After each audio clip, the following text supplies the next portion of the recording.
Hello everyone. चलिए आज की क्लास हम शुरू करेंगे। हमारा पहला प्रश्न देखिए, देश में कोरोना की पहली नेजल वैक्सीन को मंजूरी मिल गई है। इसे निम्न में से किस कंपनी ने बनाया है? आपको 4 ऑप्शन दिए गए हैं। इनमें से सही जवाब है हैदराबाद की फार्मा कंपनी ने बनाया है। क्लियर है? चलिए ध्यान देंगे। भारत को कोरोना के खिलाफ पहली इंट्रानेजल वैक्सीन मिल गई है। इसे हैदराबाद की फार्मा कंपनी भारत बायोटेक ने बनाया है। वैक्सीन की खुराक 18 साल से ज़्यादा लोगों को दी जाएगी। ठीक है, 18 साल के ऊपर के लोगों को यह वैक्सीन दी जाएगी। अगला प्रश्न देखिए, राष्ट्रीय विधिक सेवा प्राधिकरण नासला के 31वें कार्यकारी अध्यक्ष किसे नियुक्त किया गया है? 4 ऑप्शन दिए गए हैं। इनमें से सही जवाब है ऑप्शन नंबर 2, DY चंद्रचूड़। ठीक है, चलिए ध्यान देंगे। सुप्रीम कोर्ट के सीनियर मोस्ट जज जस्टिस DY चंद्रचूड़ राष्ट्रीय विधिक सेवा प्राधिकरण नासला के 31वें कार्यकारी अध्यक्ष नियुक्त किए गए हैं। उनका इमेज दिया हुआ है आपको। अगला प्रश्न देखिए, कांग्रेस का भारत जोड़ो पदयात्रा कब शुरू होगा? सही जवाब है 7 सितंबर 2022 को शुरू होगा और आज 7 सितंबर है। चलिए ध्यान देंगे, कांग्रेस की भारत जोड़ो पदयात्रा का 7 सितंबर को आगाज होगा, मतलब आज से। तमिलनाडु के कन्याकुमारी से शुरू होकर जम्मू कश्मीर के श्रीनगर तक चलने वाली इस यात्रा में 12 राज्य और 2 केंद्र शासित प्रदेशों से होकर पदयात्री गुजरेंगे। ध्यान देंगे, पूर्व केंद्रीय मंत्री कुमारी शैलजा ने बताया कि इस 3500 किलोमीटर पदयात्रा का नेतृत्व राहुल गांधी करेंगे। देश भर से ऐसे 117 लोगों को चुना गया है जो पूरी पदयात्रा करेंगे। इनमें छत्तीसगढ़ के 6 पदयात्री भी शामिल रहेंगे। चलिए अगला प्रश्न देखिए, किस राज्य की सरकार ने समर्थ ई-गवर्नेंस पोर्टल लॉन्च किया है? सही जवाब है उत्तराखंड सरकार ने लॉन्च किया है। उत्तराखंड की उच्च शिक्षा में व्यापक सुधार के लिए समर्थ ई-गवर्नेंस पोर्टल का शुभारंभ हो गया है। राज्य के उच्च शिक्षा मंत्री डॉक्टर धन सिंह रावत ने इसकी शुरुआत करते हुए कहा है कि इससे राज्य की उच्च शिक्षा में क्रांतिकारी बदलाव आएगा। चलिए ध्यान देंगे, उत्तराखंड के मुख्यमंत्री हैं पुष्कर सिंह धामी। उत्तराखंड की राजधानियां हैं शीतकालीन में देहरादून और ग्रीष्मकालीन में गैरसैंण। उत्तराखंड राज्यपाल हैं लेफ्टिनेंट जनरल गुरमीत सिंह। अगला प्रश्न देखिए, भारत की राष्ट्रपति द्रौपदी मुर्मू ने शिक्षक दिवस के मौके पर पूरे भारत के कितने असाधारण शिक्षकों को राष्ट्रीय शिक्षक पुरस्कार 2022 से सम्मानित किया? सही जवाब है ऑप्शन 3, 46। ठीक है, भारत की राष्ट्रपति द्रौपदी मुर्मू ने शिक्षक दिवस के मौके पर पूरे भारत के 46 असाधारण शिक्षकों को राष्ट्रीय शिक्षक पुरस्कार 2022 से सम्मानित किया। यह प्रतिष्ठित पुरस्कार तेलंगाना, महाराष्ट्र, हरियाणा, हिमाचल प्रदेश और पंजाब सहित विभिन्न राज्यों के शिक्षकों को दिया गया है। राष्ट्रीय शिक्षक पुरस्कार के प्रत्येक विजेता को प्रमाण पत्र और 50,000 रुपये का नकद पुरस्कार और एक रजत पदक से सम्मानित किया जाता है।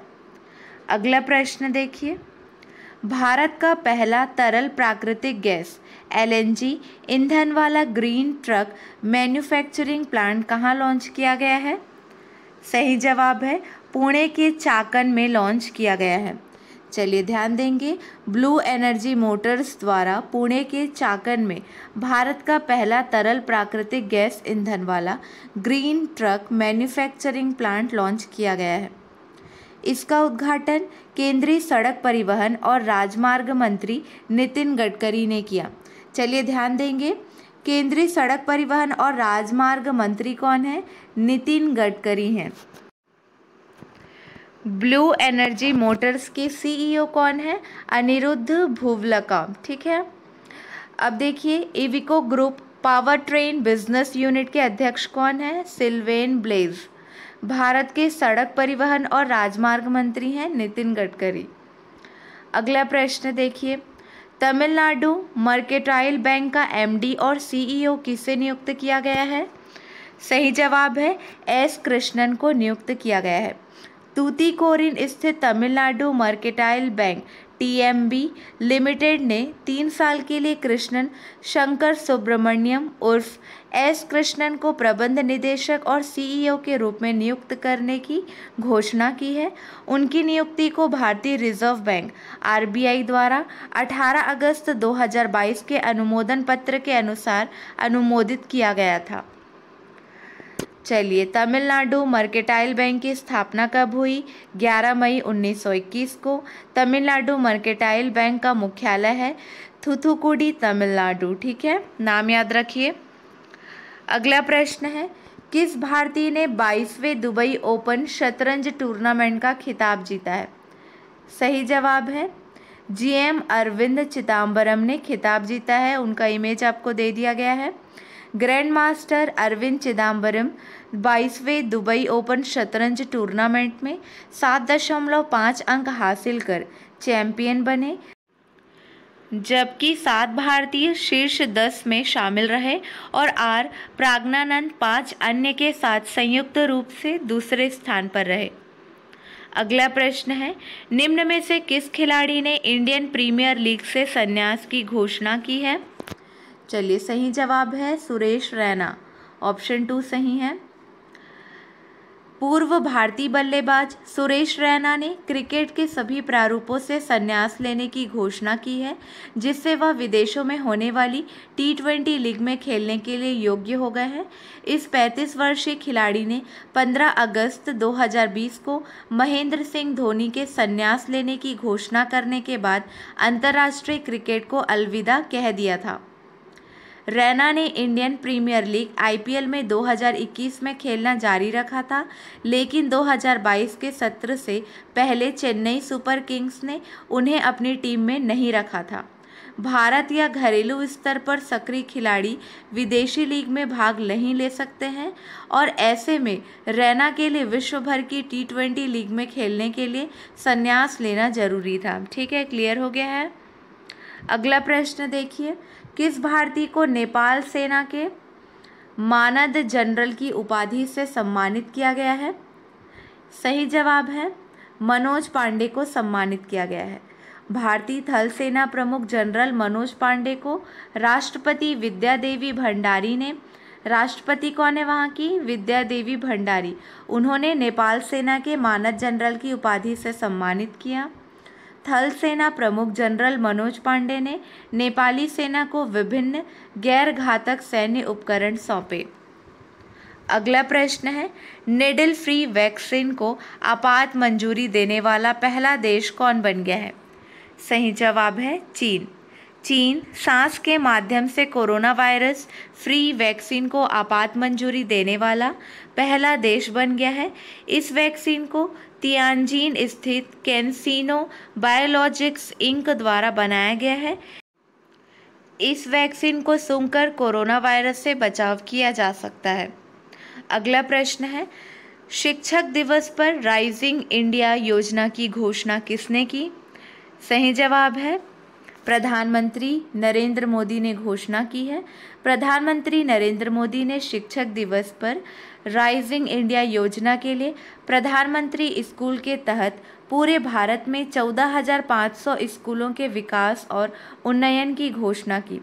प्रधानमंत्री school for rising India PM Shri के तहत राष्ट्रीय शिक्षा नीति की पूरी भावनाओं को समाहित करेंगे। इसके उद्देश्यों के तहत वर्ष 2030 तक स्कूली शिक्षा में 100% सकल नामांकन अनुपात के साथ साथ पूर्व विद्यालय से माध्यमिक स्तर तक शिक्षा के सार्वभौमिकरण का लक्ष्य रखा गया है। अगला प्रश्न देखिए, Ayurveda company Dabur India limited ने किस अभिनेता को अपने toothpaste brand Dabur red paste का नया ब्रांड एम्बेसडर नियुक्त किया है? सही जवाब है अमिताभ बच्चन। बॉलीवुड अभिनेता अमिताभ बच्चन जी को हाल ही में Ayurveda company Dabur India limited ने अपने toothpaste brand Dabur red paste का ब्रांड एम्बेसडर के रूप में नियुक्त किया है। अगला प्रश्न है, पहला होम्योपैथी अंतर्राष्ट्रीय स्वास्थ्य शिखर सम्मेलन किस देश द्वारा आयोजित किया गया? सही जवाब है दुबई द्वारा आयोजित किया गया।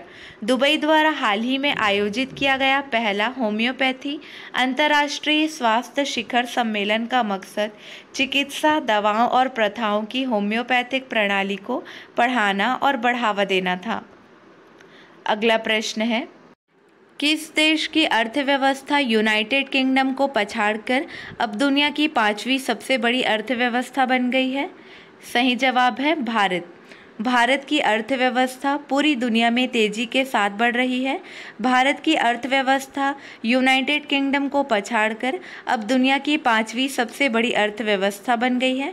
इन्हीं बदलावों के साथ मौजूदा विकास दर के हिसाब से भारत 2027 में जर्मनी और 2029 तक जापान से बड़ी अर्थव्यवस्था बन जाएगा। बता दें कि ये सभी बातें SBI द्वारा जारी एक रिसर्च रिपोर्ट में कही गई है। SBI के इकोनॉमिक रिसर्च डिपार्टमेंट ने बताया है कि दिसंबर 2021 में UK को पछाड़कर भारत की अर्थव्यवस्था दुनिया की 5वीं सबसे बड़ी अर्थव्यवस्था बन गई है। साल 2029 तक यह दुनिया की 3री सबसे बड़ी अर्थव्यवस्था होगी। इस दौरान भारतीय अर्थव्यवस्था में 7 पायदान की बढ़त होगी। साल 2014 में भारतीय अर्थव्यवस्था की रैंकिंग 10वीं थी। चलिए, क्लियर है। आपके लिए 2 प्रश्न हैं, इसका सही जवाब आपको कमेंट सेक्शन में देना है। प्रश्न देखिए, अखिल भारतीय फुटबॉल महासंघ के नए महानिदेशक कौन बने हैं? अगला प्रश्न है, भारतीय जहाजरानी निगम के नए CMD कौन बने हैं? चलिए, आज के लिए बस इतना ही। अगले वीडियो में मिलेंगे नए प्रश्नों के साथ। Keep watching and keep learning.